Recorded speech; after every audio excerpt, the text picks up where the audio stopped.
Hi అండి, అందరూ ఎలా ఉన్నారు? నేను చాలా బాగున్నా. మీరు కూడా బాగుండాలని కోరుకుంటున్నా. ఎంతో టేస్టీ అయిన ఇడ్లీ చట్నీ తయారీ విధానం చూపిస్తారండి. ముందుగా అయితే 6 గ్లాసెస్ ఆఫ్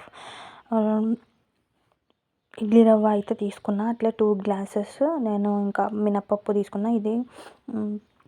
దీంట్లో కొన్ని మెంతులు అయితే వేసుకున్నా అనమాట. 2 గ్లాసెస్ మస్తు సరిపోతుంది, చాలా అవుతుంది.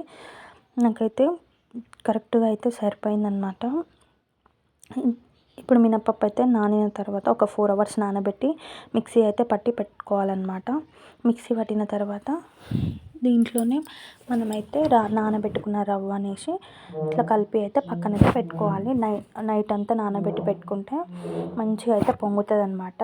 అప్పుడు మనకి ఇడ్లీలు అనేవి సాఫ్ట్గా మెత్తగా మంచిగా అయితే వస్తాయి. నాకైతే నైట్ అంతా నానబెట్టిన చాలా అయితే పొంగిపోయింది. మీరు చూసుకొని వేసుకోండి.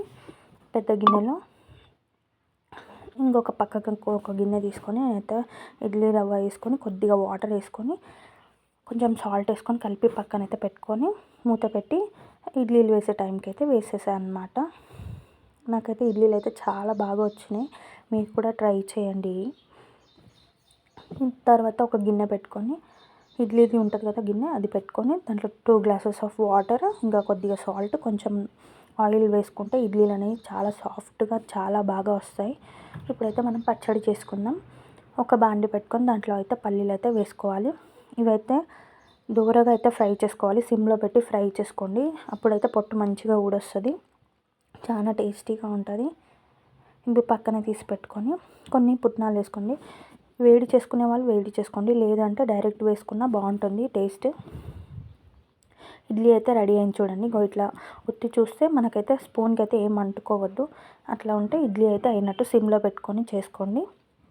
ఇప్పుడు పుట్నాలు తీసి పక్కన పెట్టుకొని కొంచెం పచ్చిమిర్చి, మీకు కావాల్సినంత పచ్చిమిర్చి వేసుకొని కొంచెం ఆయిల్ వేసుకొని మంచిగా ఫ్రై చేసుకొని దాంట్లో కొన్ని ఎల్లిపాయలు, కొద్దిగా చింతపండు అయితే యాడ్ చేసుకోండి. కొత్తిమీర ఉన్న వాళ్ళు కొత్తిమీర కూడా యాడ్ చేసుకోండి.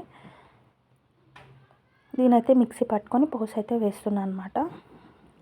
దీంట్లోనే కొన్ని ఆయిల్ వేసుకొని కొన్ని జీలకర్ర ఆవాలు, కొద్దిగా కరివేపాకు, ఎండుమిర్చి వేసుకొని మనం మిక్సీ పట్టుకున్న చట్నీలోకి అయితే వేసుకుంటే ఎంతో టేస్టీ అయిన పచ్చడి అయితే రెడీ అయినట్టే. ఇడ్లీ కూడా రెడీ అయింది చూడండి. నేనైతే తీసి కూడా చూపిస్తా. ఎంత సింపుల్గా వస్తుంది, ఈజీగా వచ్చేస్తుంది చూడండి. చాలా బాగుంటుంది టేస్ట్. ట్రై చేయండి. ట్రై చేసి నాకైతే కామెంట్ చేయండి ఎట్లా వచ్చింది మీకు అని.